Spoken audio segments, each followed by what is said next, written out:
yang pertama ada sistem peredaran darah. Sistem peredaran darah adalah jaringan transportasi besar yang bergerak tanpa henti. Nah, darah ini mengalir membawa oksigen, nutrisi, hormon, dan juga mengangkut limbah sisa-sisa metabolisme. Tanpa aliran ini, sel-sel tubuh tidak dapat bertahan hidup.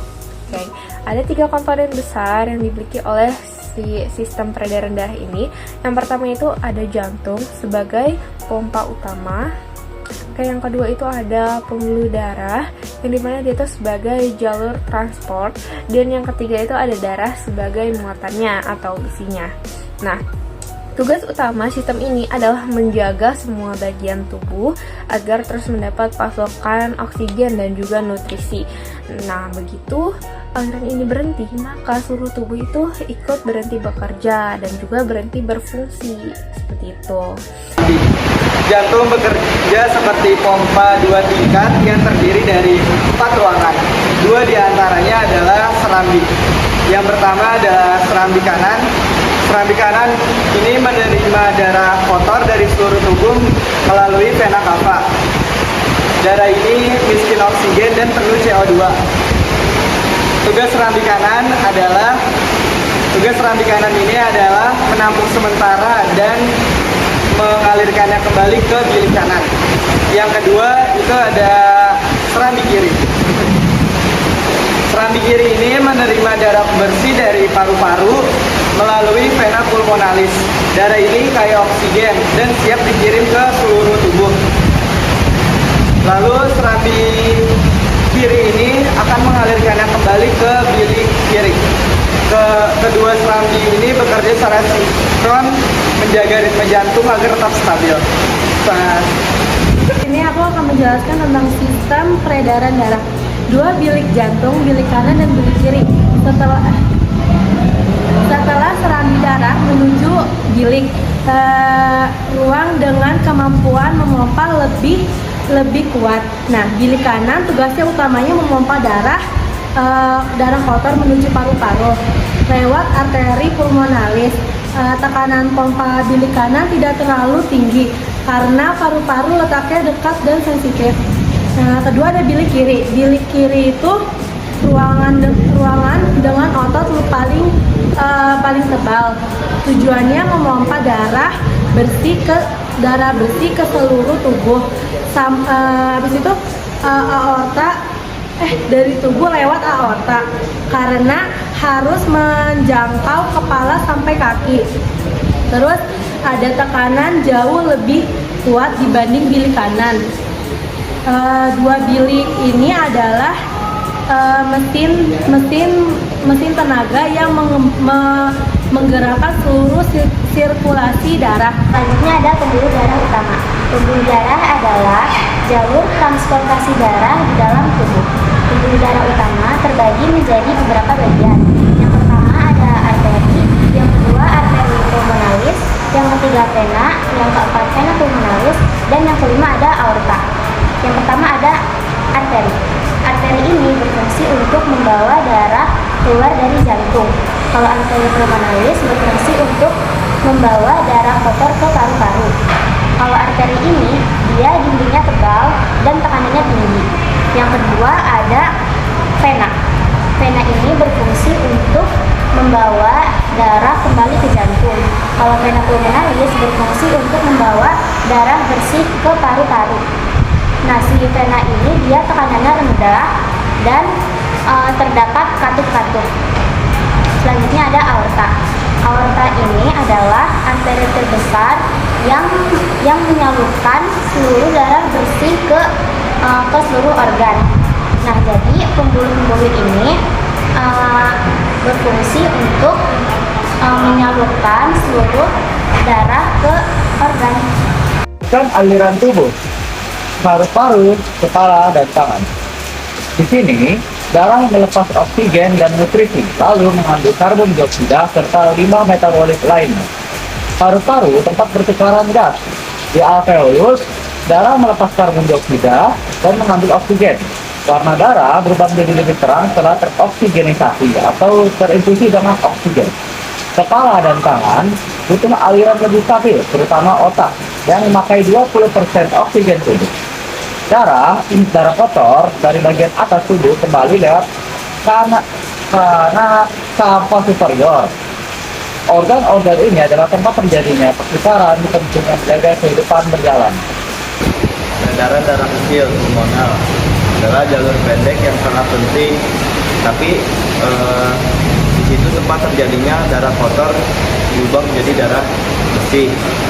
Nah, terjadinya itu di bagian kanan jantung dan paru-paru.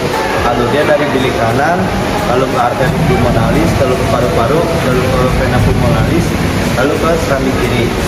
Fungsinya itu untuk membersihkan darah dari CO2, untuk mengisi darah dengan oksigen baru, lalu menghasilkan darah untuk peredaran baru. Jadi ini adalah jalur khusus yang tempatnya hanya menukar gas tanpa sirkulasi kecil.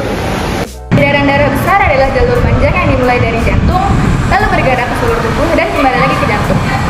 Alurnya berlangsung dari bilik kiri menuju otak, kemudian darah dialirkan ke seluruh tubuh sebelum kembali melalui vena cava dan masuk ke serambi kanan.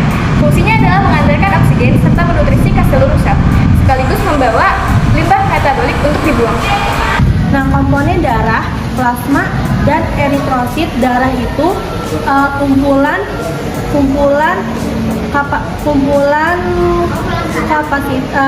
kapasitas yang terdiri dari bagian cairan dan seluler. Plasma darah, cairan kekurangan yang membentuk sekitar 55% volume darah. Plasma darah juga membantu pH, suhu, dan keseimbangan cairan tubuh. Eritrosit yang mengandung hemoglobin, yaitu protein yang mengikat oksigen dan sebagian karbon dioksida. Nah, diproduksi di sumsum tulang dan memiliki umur sekitar 120 hari. Oke, selanjutnya ada leukosit granulosit yang terdiri dari neutrofil, eosinofil, dan basofil. Leukosit ini adalah pasukan pertahanan tubuh. Kelompok pertamanya adalah granulosit, yaitu sel yang memiliki butiran khusus di dalam sitoplasmanya. Yang kedua ada neutrofil. Neutrofil ini adalah pasukan garis depan. Tugasnya memakan bakteri lewat proses fagositosis. Jumlahnya ini paling banyak. Yang ketiga ada eosinofil. Eosinofil ini berfungsi untuk melawan parasit seperti cacing dan berperan dalam reaksi alergi. Selanjutnya ada basofil. Basofil ini berfungsi untuk menghasilkan histamin dan heparin, memicu peradangan dan respon alergi. Granulosit ini bekerja cepat seperti unit taktis yang bereaksi paling dulu saat tubuh diserang. Leukosit agranulosit, limfosit, dan monosit.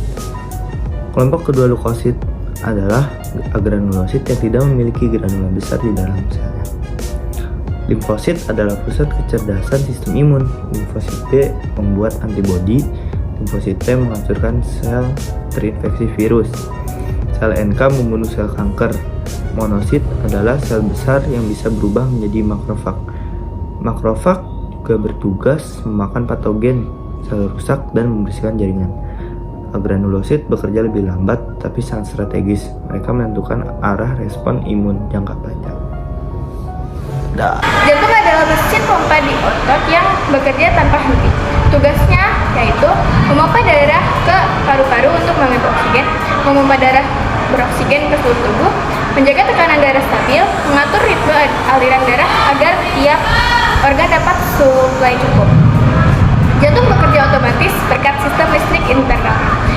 Tapi ritme memompanya harus kuat dan teratur agar seluruh tubuh mendapatkan suplai yang diperlukan. Selanjutnya ada trombosit atau pembekuan darah. Trombosit adalah peti darah kecil yang sangat penting untuk menghentikan pendarahan pada pembuluh darah. Nah, ketika pembuluh darah ini terluka, trombosit langsung berkumpul di lokasi dan menempel satu sama lain membentuk sumbatan awal. Setelah itu, protein fibrin memperkuat sumbatan menjadi bekuan stabil. Tanpa trombosit ini, luka kecil bisa menyebabkan pendarahan yang sangat berbahaya. Berikutnya adalah fungsi jantung atau bisa disebut pompa dalam tubuh. Jantung adalah mesin pompa otot yang bekerja tanpa henti. Tugasnya yaitu memompa darah ke paru-paru untuk mengambil oksigen, memompa darah beroksigen ke seluruh tubuh, menjaga tekanan darah stabil, dan mengatur ritme aliran darah agar tiap organ dapat suplai yang cukup. Jantung bekerja otomatis berkat sistem listrik internalnya. Tetapi, ritme pemompaan harus kuat dan teratur agar seluruh tubuh mendapatkan suplai yang diperlukan. Oke, jantung itu memiliki 3 lapisan utama. Yang pertama itu ada perikardium, atau dia itu merupakan kantung pelindung luar jantung yang dimana berfungsi untuk mencegah gesekan dan juga untuk menjaga posisi jantung. Lalu yang kedua itu ada miokardrium, itu tuh merupakan lapisan otot yang dimana berfungsi untuk melakukan kontraksi untuk memompa darah ke seluruh tubuh. Lalu yang ketiga ada endokardrium atau selaput pembatas ruang jantung, pembuluh darah, saraf, dan juga cabang dari sistem peredaran darah ke jantung. Lalu yang terakhir itu ada kelainan darah. Dan kelainan darah ini itu sangat penting untuk kita kenali. Yang pertama itu ada anemia atau kurang eritrosit atau hemoglobin. Nah, anemia ini kalau misalnya karena dia kekurangan sel darah merah, jadi si pengidapnya ini itu lebih kelihatan itu lesu, letih, dan juga lelah karena pasokan oksigennya itu jadi kurang maksimal. Si darahnya ini kurang bisa untuk optimal dalam membawa oksigen. Nah, karena anemia ini berhubungan dengan sel darah merah, maka dia itu pengidapnya itu biasanya itu perempuan ya, mayoritas, karena perempuan itu setiap bulannya itu kan ada periode menstruasi. Nah, menstruasi ini kan kita mengeluarkan sel darah merah dalam jumlah yang nggak sedikit juga karena banyak darah yang keluar. Jadi tubuh kita ini bisa kekurangan si eritrosit ini atau hemoglobin. Nah, terus karena hal itu terjadi, jadinya ya seperti itu. Tapi ada solusinya kok. Solusinya itu adalah dengan mengonsumsi tablet tambah darah. Biasanya kalau misalnya untuk perempuan itu seminggu sekali kalau misalnya nggak menstruasi. Tapi kalau menstruasi itu harus diminum setiap hari supaya nggak kekurangan darah kayak gitu. Oke, lalu yang kedua itu ada leukemia atau kanker sel darah putih, atau biasa juga disebutnya itu kanker darah ya. Nah, leukemia ini kan sel darah putih ya tadi hubungannya. Sel darah putih itu kan berperan kayak bodyguard atau satpam di badan kita. Ini mana dia itu menjaga kita dari infeksi, lalu menjaga tubuh kita dari kuman-kuman dari penyakit. Nah, itu gunanya si darah putih. Tapi kalau misalnya kelebihan juga atau si leukemia ini tuh nggak baik juga, karena kalau misalnya kita kelebihan sel darah putih, nanti sel darah putih itu bisa menyerang segala yang ada dalam tubuh kita gitu loh. Jadi kayak sel darah merah itu diserang sama si sel darah putih yang berlebih itu. Nah, akibatnya itu bisa anemia juga. Terus selain itu bisa juga lebih kena gampang penyakit lah, bisa juga memar-memar, bisa untuk mengalami hal-hal seperti itu. Jadi itulah leukemia. Biasanya sih ada terapi ya kalau misalnya udah terlanjur mengidap leukemia itu. Lalu yang ketiga itu ada hemofilia atau gangguan pembekuan darah, yang dimana si pengidapnya ya itu lebih sulit untuk membekukan darah gitu loh. Jadi kalau misalnya nih kita jatuh terus kita luka, itu kan biasa darahnya itu cepat berhenti lah, paling kayak ada beberapa menit, tapi kan langsung berhenti ya, atau enggak dalam ini juga cepet lah berhentinya pokoknya.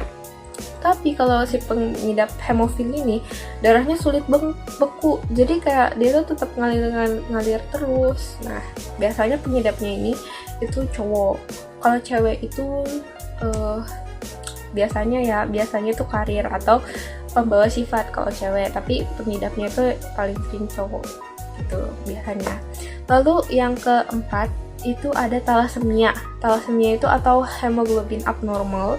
Jadi thalassemia ini dia itu kalau mengidap ini bentuk sel darah merahnya ke hemoglobinnya itu gak normal, jadi kayak bentuknya tuh aneh, sehingga si ini tuh gampang pecah gitu loh. Jadi hemoglobinnya gampang pecah, terus juga si ininya itu gampang banget lah buat rusak gitu, kayak gampang pecah, terus gampang juga dia ini berubah bentuk, dia kan udah berubah bentuk, pokoknya gampang pecah, terus seperti itulah. Oke, jadi dia nggak lebih optimal dalam memberi oksigen juga. Jadi ya itulah thalassemia. Nah, sehingga kan dia itu sumsumnya itu harus bekerja dengan keras untuk lebih sering membuat sel darah. Nah, makanya si ini tuh biasanya harus transfusi darah rutin gitu. Jadi biar si sel darahnya ini tuh inilah terbentuk. Oke, karena dia gampang rapuh juga. Oke, terus yang terakhir itu ada hipertensi atau tekanan darah tinggi. Ya, kita biasanya sebutnya juga darah tinggi.